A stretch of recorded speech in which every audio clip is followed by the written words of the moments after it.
Hello, and thank you so much for tuning in to P2P Relates, where we talk about all things relationships.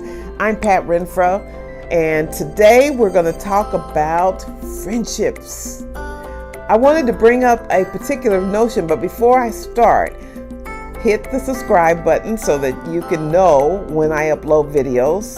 Tap the bell, and the bell will give you the notification right away. And do a thumbs up if this ends up being something that really serves you or people that you might know. Spread the word and make comments. I always want to encourage you to do that. You know, this relationship, it is all about every area of relationship that you may encounter, from knowing yourself to developing friendships, intimate relationships, marriage, or business relationships. But today I just wanted to hit quickly on relationships in friends. You know, if your friendship is healthy, it's going to be first based on you knowing who you are. Sorry. It's just the truth.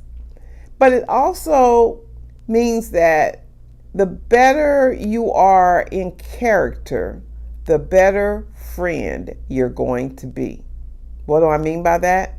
Do you know yourself? Do you do the right thing when no one's looking? Do you treat your neighbor as you would like to be treated? Are you thoughtful? Do you consider the other person's feelings before you make decisions about what you want to do? If you can check your motives and understand why you're developing a relationship, that can go a long way to a healthy long-term relationship. Now, every relationship is not meant to be long-term or forever or your best friend. But what I am saying is that when you decide you're going to make a friend, you want to be clear about what your intentions are, what your end objectives are, what your motivations are. Let me give you an example. You meet someone and you have certain things that attract you to that person.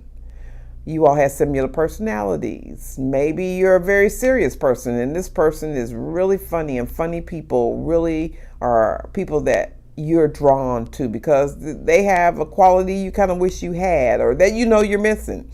And so you enjoy having friends like that. And this person is the life of the party, or this person just has a great sense of humor. So you walk up to them and you introduce yourself. Hi, my name is Pat Renfro. What's your name? And they tell you, and you try to strike up a conversation. Oh, that joke you told was really hilarious. You must do that a lot. Whatever. You find a way to befriend that person. You almost need to know what you're after when you approach that person, because actually, I just have to tell you, it's a tender life. That's a precious life standing in front of you. And if you're not careful, there's a potential for you to bring harm to that person. You almost need to have a set of boundaries that you put together for that relationship. And it may sound way too staged for you. But the reality is, these are things that we just probably don't always think about, and we don't always understand how significant they are. But if I walk up to a person and I want to befriend them, the first question I should ask myself, beside what attracted me to them in the first place, is what do I hope to accomplish by developing rapport or relationship with this person? And sometimes in even asking that question, it might help you check your motives. I'll give you another example. I'm always transparent with you. So I go into a particular field, profession, and I hope to accomplish certain feats in my career. And then along the way, maybe I'm not as far as I'd like to be. Maybe I didn't accomplish the feats that I assumed or hoped I would. I'm at a Christmas party and I'm socializing, and all of a sudden I look across the room and I see a person there that I think, based on something they said, done, it could even be an appearance, that says, boy, If I get to know that person, maybe that could help me in my career. Let me talk to them. Again, there's nothing wrong with networking. There's nothing wrong with befriending people, even if they were attractive to you because they seem to have something, they possess something that you felt like could benefit you. What can you give back? How can you help them? In what ways might you be able to sow into their lives? These are questions that you should ask yourself when you're forming relationships. Otherwise, your relationships can be very selfish, very superficial, and almost potentially damaging. If when you do approach that person and they respond well to you to the point where maybe it goes to another level, you all should entertain what that level might look like. Now, don't get me wrong. When I just met you, I don't know. I mean, we can't program the relationship. That's something that has to happen naturally.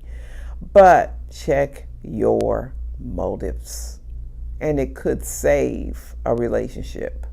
Maybe it would help you pace yourself so that you don't go too fast. Maybe it would give you purpose and intentionality and focus so that as you're interacting.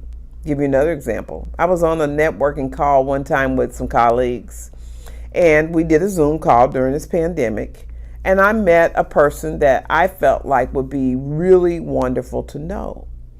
I reached out to them, asked for their phone number. They responded generously and gave me their number, and I told them I would be in touch. At the time of this recording, I have not reached out to that person yet, and I'm not quite sure. I was impressed with them. They were sharp. They looked like a person who really did our particular field well, and they seemed articulate and progressive. And who doesn't want to be attached or associated with people like that? But I could not figure out what we would talk about, how I could be of use to them, or exactly what I was asking of them. They were impressive. That was all I could think of. So until I can put a value on that and really have a meaningful interaction with that person, I'll spare them the trouble, because they're very successful, very busy. I don't know, what they're like. I don't know them. That was the impression I got, but I don't want to waste their time. So I just feel like when we're interacting, we're developing relationships. Every relationship is not a friend. It's not a lifelong venture. It may just be a connection that may be useful in the future. And we should show ourselves friendly, and we should make attempts to build our networks in different areas of our lives. But again, people matter. We matter. And as we interact, we should be authentic. We should be thoughtful in our intentions, our motives, and that can make all the difference in the world what type of relationships we develop going on. So I hope this was useful. You have a wonderful, glorious next 7 days, and look forward to talking to you in the future. Thank you so much for stopping by P2P Relates, where we talk about all things relationship. Bye.